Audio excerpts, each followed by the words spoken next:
and for Last Spell Boxing down at GBM Promotion, joined by Taz Nadeem. Taz, debut. Yeah, excited. Can't wait to start the career. It's been a while. Been maybe 2 years that I've been trying to get this career started, but now I've started it, and I've started it quite good as well, like with a really good promotion. So really excited. Can't wait. Tell me about this promotion, because I've been to a few now. We come down to a lot of these shows, and they seem to be getting better and better and better and better all the time. Yeah, so I mean, Izzy's a great businessman, and he's got a great team. He knows how to manage a great team, and he's really passionate about it. Like, you've been to other shows and they just don't have that. Well, first of all, they don't have the financial backing to do it, and two, they don't have the knowledge to do it, or the passion, or the drive, or just it's like business is a talent, and Izzy's got that talent. So he's doing really well. I think he can go all the way. He can go up there with the Matchrooms and the Queensberries, and I feel like I'm so lucky that I'm here, with him, and I hope like I'm gonna go all the way. I'm gonna do my best. But if Izzy's doing it as well, and he's gonna go there, then even better. We're gonna go do it together. How long has this been in the making? You coming on to this show? You coming into boxing, really? So coming onto the show, it didn't take long. Like when I spoke to Izzy for the first time, we were looking for managers, and then we thought, why not go for the best one that's around, and ask Izzy. You don't ask, you don't get. So we spoke to him, and then I just told him a bit about myself, and he'd been researching what I've done in other sports and whatnot, and he said, if you can do it in one sport, you can do it in another. If you can do it in business, you can do it in one business, you can do it in another, because it's that drive and that passion and that discipline. If you've got it, you've got it. It doesn't matter. Like, if you're a talented individual and you're passionate, it doesn't matter what sport you go into, you're going to do well. Like, I did CrossFit, I did well. I do boxing, I'm going to do well. If I do another sport tomorrow, I'll do well. So he believed in me, and he's given me the chance, and I'm going to make the most of it. How's that dynamic, learning the boxing trade coming from that CrossFit? Obviously very fit. You're a very fit competitor, because you've got to be in the CrossFit game, and you were right up there. You're in against somebody that has got quite a lot of experience. This is going to be a real learning curve. Yeah, so the difference between me and other athletes that have come from other sports, like, I'll give you an example. Like, Eddie Hall came from World's Strongest Man, but when he comes from World's Strongest Man, his entire life up to that point has been World's Strongest Man, right? So he's not got that rhythm, that flow that you would gain from doing boxing from the beginning. The difference between me is I boxed first.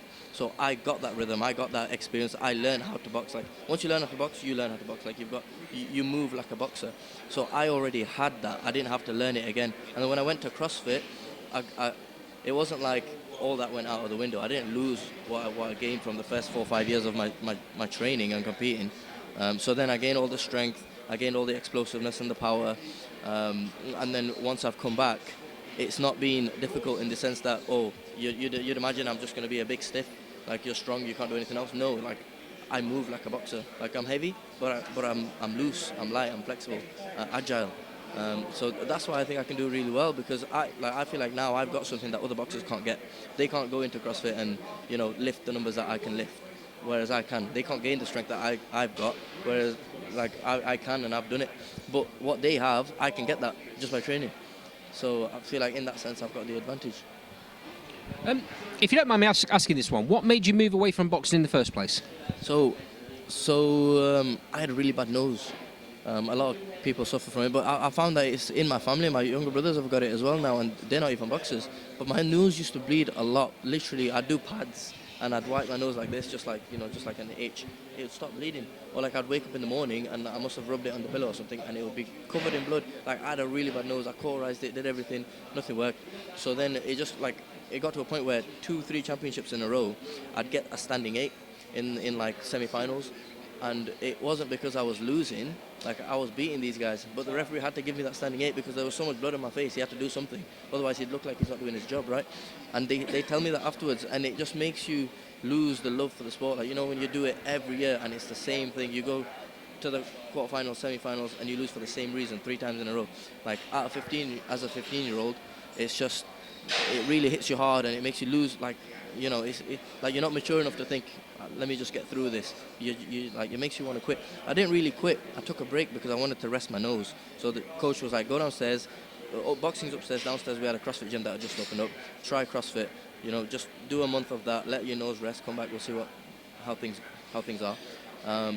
And I went downstairs, and it turned out I was really good at it. And I got so much support from all the guys that were there. All of a sudden, it was like, oh my God, you're like the next big thing in CrossFit. Like, this is amazing. Like, you've just done it for like 1-2 weeks, and you can lift more than all these adults that have been training for years. So I just stuck to it, and then I made myself a goal. I thought, you know what, I just want to try this for a year.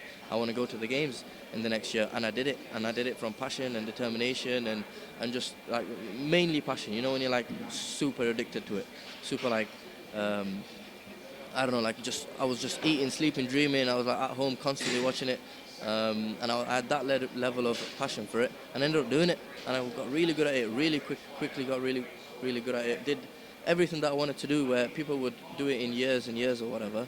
I just did it in like 2, 3, 4 years, because I just got so good so quick. And then once I'd done it all, then it was like, well, I've kind of done it all. I wanted to go to the games, I went to the games, I wanted to go to this competition, I did that competition, I wanted to represent GB in weightlifting, I represented GB in weightlifting. What do I want to do now? Well, now I want to try boxing again. So I'll come back to boxing, and my nose is better, my nose doesn't bleed as much.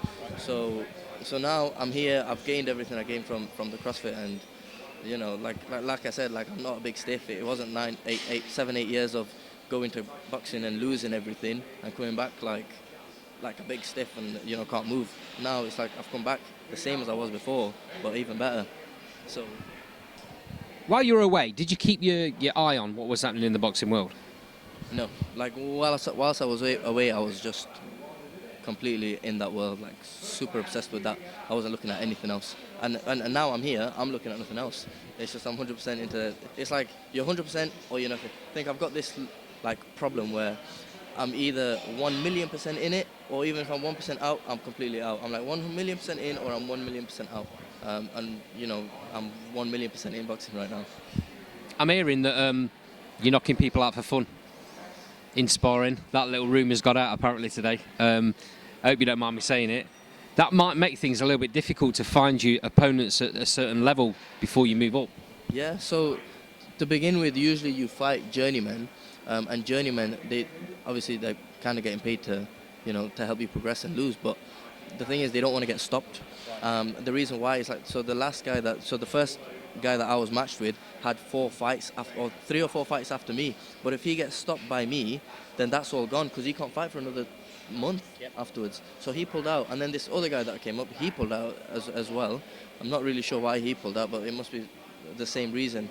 But the guy that I'm fighting now, he's coming from Russia, he's getting paid more, so like he's getting paid double the other guys. And he's better. Like I've looked at his fights on YouTube. He's not a normal journeyman where they just run around the ring and tuck up and just try to survive. Like this guy comes forward and throws lots and lots of shots. So like I prefer that. Like I'd rather feel like I deserve the win. I don't want to think that. I don't want to think that I lost because that guy just came to lose. No, I want to think I won the fight. Like he came, had a fight, and I beat him.